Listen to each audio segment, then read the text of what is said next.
میرے پاس ایک شخص آیا, اس بھیکاری تھا, غریب آدمی بنا ہوا تھا کہ میرے گھر میں نے گھر جا کے دیکھا, گھر میں واقعی کچھ بھی نہیں تھا, ہائے ہو ایسا بیچارہ رونا دھونا. تو میں نے کہا دیکھو میں تمہیں بھیک نہیں دیتا. اس نے کہا میں ہوں بھی خاندانی آدمی, مجھے بھیک کے پیسے, یہ خاندانی کا لفظ میں نے وہاں سے بہت زیادہ سیکھا ہے. کہہ رہے ہم خاندانی لوگ ہیں, ہم بھیک. تو کہہ رہے میں نے کہا ٹھیک ہے پھر آپ مزدوری کرو. کہہ رہے میں ریڑھی لگاؤں گا. میں نے کہا چلو. میں خود اس کے ساتھ جوڑیا بازار گیا, وہاں سے 2 ریڑیاں خریدیں اپنے خرچے پہ, اس کو دیں. میں نے کہا کیا آم کا سیزن چل رہا تھا, میں نے کہا ٹھیک ہے یہ پیسے لو, جاؤ آم لے کر آؤ. اور میں نے تھوڑا سا پروفٹ اپنا اس میں رکھ لیا کہ جتنی ارننگ ہوگی اس میں اتنے فیصد مجھے دے دینا, ٹھیک ہے نا. تو آپ نے وہ ارننگ لے کے وقف کر دیا. اپنا بزنس بھی کر سکتے ہو ایسے. تو میں تو آپ کو وقف بزنس تو آپ بہتر جانتے ہیں نا, میں تو آپ کو کہہ رہا ہوں فی سبیل اللہ اس طرح بھی رقم وقف کی جا سکتی ہے. تو بھائی 20% مجھے دے دینا, پھر ہم نے اس کی جو بھی شرائط آدمی کر لے کہ میں نے کیا کرنا ہے اس کا. تو جوڑیا بازار سے ہم نے اس کو 2 ریڑیاں دلائیں. اس کو ہم نے پھر آم اور کیلے اس کا اس نے بزنس شروع کیا. اس کو میں نے پہلے 20,000 روپے دیے, پھر 35,000 روپے. اس نے بزنس کیا, کمانا شروع کیا, 20% مجھے دیتا, 80% خود رکھتا, اور ٹھیک ٹھاک پروفٹ ہونا شروع.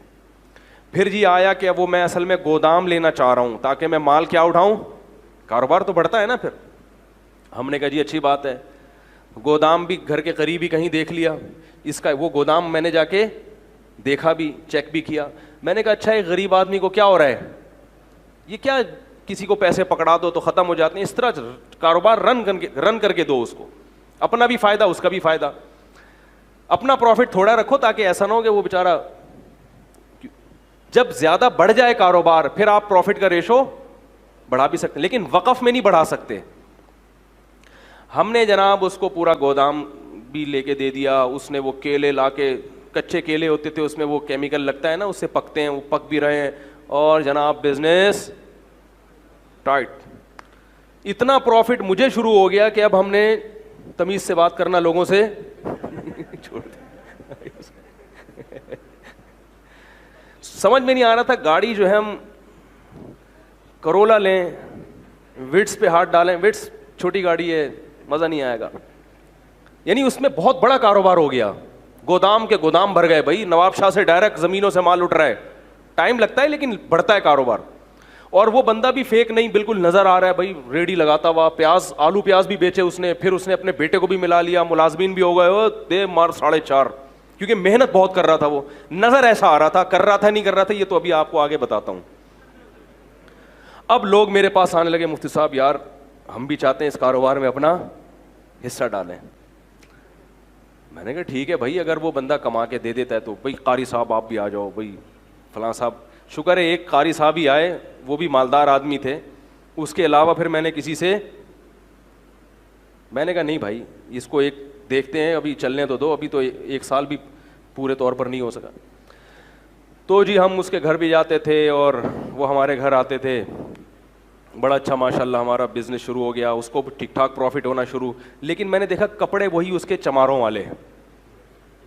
ہم تو سوچ رہے ہیں کہ چاند پہ پہنچیں یا مریخ کا سفر کریں. ابھی امریکہ یورپ تو چھوٹی بات ہو گئی تھی ہمارے لیے نا, ٹھیک ہے, تو خلائی سیارے میں بیٹھتے ہیں, کہیں کائنات کی سیر کر کے آتے ہیں. تو بالآخر ایکسپورٹ کی بات شروع ہو گئی. بھئی اب کب تک غریبوں کی طرح ملک میں جو ہے وہ ٹرک خرید کے بیچتے رہیں ہیں, وہی کنٹینروں پہ بات آنی چاہیے. اب کیا خیال ہے؟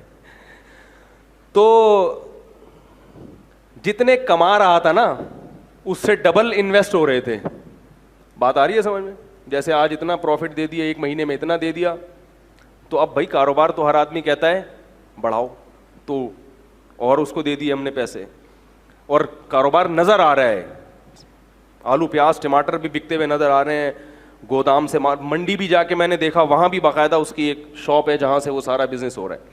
ایک دن وہ میرے پاس آیا, کہنے لگا کہ مولوی صاحب میں تو جا رہا ہوں سفر پہ 10-15 دن کے لیے, تو مال اتارنا ہے منڈی سے, اتنے پیسے مجھے چاہیے, اور یہ پیسے کل ہی میں آپ کو ریٹرن کر دوں گا, اور مجھے جناب پہنچنا ہے. تو میں نے دے دیے اس کو. میں نے کہا یار یہ میرے حج کے پیسے ہیں, کیوں حج کی درخواست میں دینے والا تھا, یہ لے کے کہیں ایسا نہ کہہ رہا یار مسلمان کسی کے حج کے پیسے کھائے گا. ہم نے ایسے ایسے حرام خور دنیا میں دیکھے ہیں کہ آپ کو ہم کیا بتائیں. اس کا بیٹا وہ بیمار بنا ہوا تھا, اس نے کہا یار حج ہم نے کیا کلمہ نہیں پڑھتے, بیانات میں بھی بیٹھتا تھا وہ آ کے اور کہتا تھا ہم سید ہیں, اور کہتا تھا مفتی صاحب پیسہ پکڑانے سے پہلے یہ دیکھو کہ بندہ خاندانی ہے یا نہیں ہے. سمجھ رہے ہیں, یہ بڑی گنتیاں سیکھی ہوئی ہوتی ہیں, تبھی کسی کی چکنی چپڑی باتوں میں مت آؤ. تو ہم نے وہ اس کو دے دی, ہم نے کہا چلو کل منڈی میں مل ہی جائیں گے. اس بندے نے رات کو محلے والوں کو جتنی جیبیں نچوڑ سکتا تھا سب کی جیبیں نچوڑی. دکان سے جو جنرل اسٹور تھا اس سے 2-3 مہینے کا راشن اٹھایا. اس نے کہا پڑوسی یہ کل دے دے گا پیسے.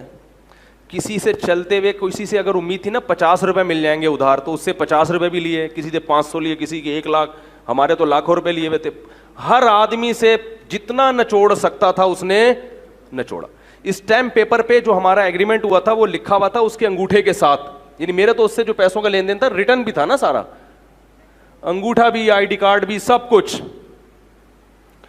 اب جناب وہ انگوٹھا لے کے اب تک میں 10 سال سے بیٹھا ہوں. وہ انگوٹھے کا کیا کریں گے بھائی, کیا خیال ہے, انگوٹھے سے کچھ ہوتا ہے؟ خیر جی, ہم اگلے دن جب پہنچے تو کوئی بندہ ہی نہیں تھا. پتا چلا کہ راتوں رات گودام بھی اس نے اس کا بھی سودا کیا ہے, گودام والے کا 3-4 مہینے کا کرایہ بھی ہضم کیا, اور جتنا مال گودام میں پڑا تھا پہلے سے اس نے کوئی اس کا سودا کیا ہوا تھا کہ بھئی اس کا پروگرام تھا اس دن بھاگنے کا. وہ راتوں رات اس نے سارا مال سستے داموں بیچا, وہ پیسے الگ, ہمارے پیسے الگ, جو ہمارا پروفٹ تھا وہ الگ, حج کے پیسے الگ. اور محلے والوں میں کسی سے 500 لے سکا, 50 لے سکا, 10 روپے مل سکے, جنرل اسٹور والے سے پیسے لے کے 12 سال ہو گئے میرے بھائی, 10 سال ہو گئے, صرف انگوٹھا ہے اس کا میرے پاس.